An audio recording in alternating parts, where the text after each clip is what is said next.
Le Conseil des ministres s'est réuni ce mercredi 30 octobre 2019 sous la présidence de M. Patrice Talon, président de la République, chef de l'État, chef du gouvernement. Les décisions ci-après ont été prises. Mesures normatives.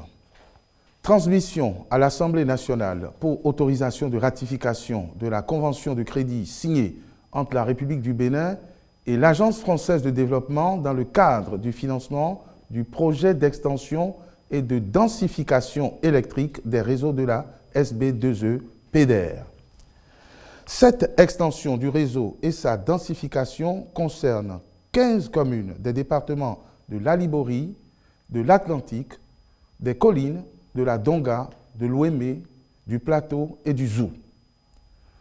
Les travaux consisteront en des raccordements au nouveau réseau ainsi qu'en la pose de 30 000 compteurs à prépaiement pour les nouveaux abonnés, de même que la reprise des abonnés existants. À terme, le projet permettra de augmenter le taux d'accès à l'électricité et réduire les disparités d'accès entre zones urbaines et rurales. Améliorer la qualité des services électriques au profit des abonnés actuels et futurs de la SBEE grâce à une meilleure fiabilité du réseau. Relever les capacités de gestion du réseau et résorber les pertes pour contribuer au renforcement de la situation financière de la SB2E grâce à une fiabilité du réseau. Au titre des autres mesures normatives, le Conseil a adopté les décrets portant agrément au régime C du Code des investissements de la société Jehova Nissi Petroleum, JNP SA, pour son projet d'implantation d'un dépôt de produits pétroliers au port autonome de Cotonou. Nomination des membres des conseils d'administration de l'Agence béninoise de gestion intégrée des espaces frontaliers ABJF et de l'Observatoire de la famille, de la femme et de l'enfant OFFE. Création des organes de suivi du projet relatif à la construction et à l'exploitation d'un système de transport des hydrocarbures par pipeline. Au titre des communications, mesures d'urgence de gestion du déficit d'enseignants à la maternelle et au primaire. Le gouvernement poursuit l'assainissement du secteur de l'éducation, confronté, entre autres, à un déficit chronique du personnel enseignant. En vue d'un règlement durable de cette situation et aux fins d'assurer un meilleur encadrement des apprenants, une base de données des aspirants au métier d'enseignant a été constituée. En apportant une solution d'appoint à la même préoccupation dans le secondaire, le Conseil des ministres avait, le 11 septembre 2019, décidé qu'une solution similaire soit également appliquée au sous-secteur du primaire et de la maternelle. Du rapport du comité mis en place à cet effet, il se dégage un déficit de 9 095 enseignants au primaire et de 1 068 animateurs à la maternelle.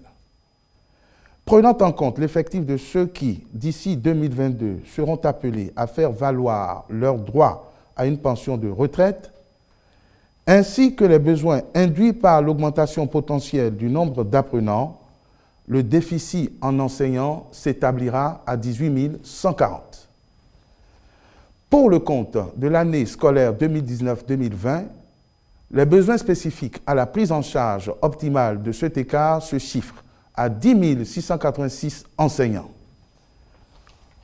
Aussi, afin de combler définitivement ce déficit et d'améliorer la qualité de l'enseignement, le Conseil a-t-il autorisé le recrutement par l'intermédiaire de l'Agence nationale pour l'emploi, ANPE, d'un nombre équivalent d'enseignants suppléants au profit du ministère des enseignements maternels et primaires.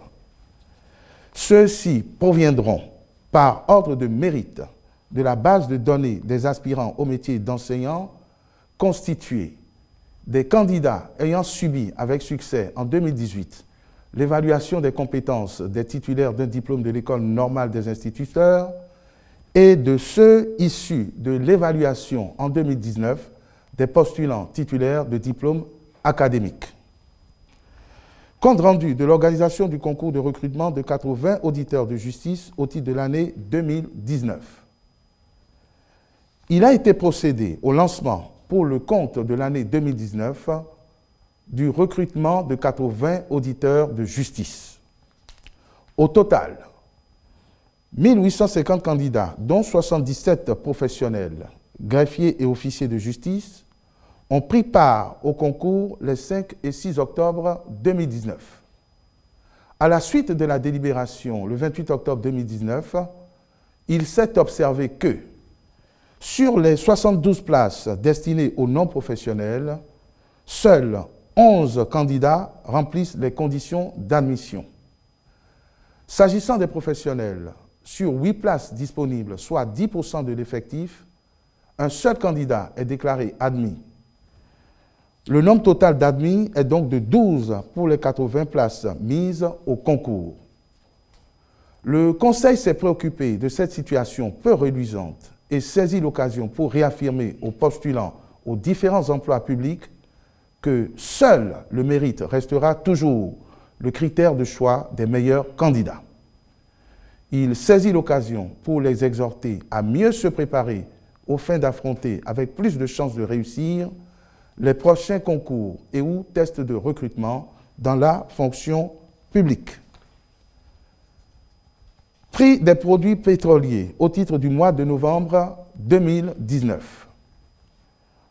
En application du mécanisme d'ajustement, les prix à la pompe au titre du mois de novembre 2019 se présentent ainsi qu'il suit. Essence, 535 francs le litre. Pétrole, 560 francs le litre. Gasoil, 560 francs le litre. Mélange, 615 francs le litre. Gaz domestique, 505 francs le kilogramme. Au titre des rencontres et manifestations internationales, le Conseil a autorisé la participation du Bénin à la 36e conférence ministérielle de la francophonie, CMF, à Monaco, Principauté de Monaco, les 30 et 31 octobre 2019. À la 2e Assemblée générale de l'Alliance solaire internationale, ASI, à Greater Noida, en Inde, du 30 octobre au 2 novembre 2019. À la 25e conférence des parties COP25 à la Convention cadre des Nations Unies sur les changements climatiques à Santiago, au Chili, du 2 au 13 décembre 2019. Mesures individuelles. Les nominations ci-après ont été prononcées. Au ministère de l'Énergie, M. Jacques Paradis est nommé directeur général de la Société béninoise d'énergie électrique SB2E. Cette nomination fait suite à l'approbation par le conseil d'administration de la dite société de la proposition soumise par la société Manitoba Hydro International Limited, adjudicataire désigné au terme de l'appel d'offres international lancé dans le cadre du contrat de gestion conformément aux réformes en cours dans le secteur. Au ministère des Infrastructures et des Transports, sur proposition du ministre, directrice générale du Conseil national des chargeurs du Bénin, CNCB, Madame Alimatou Badaro, je vous remercie.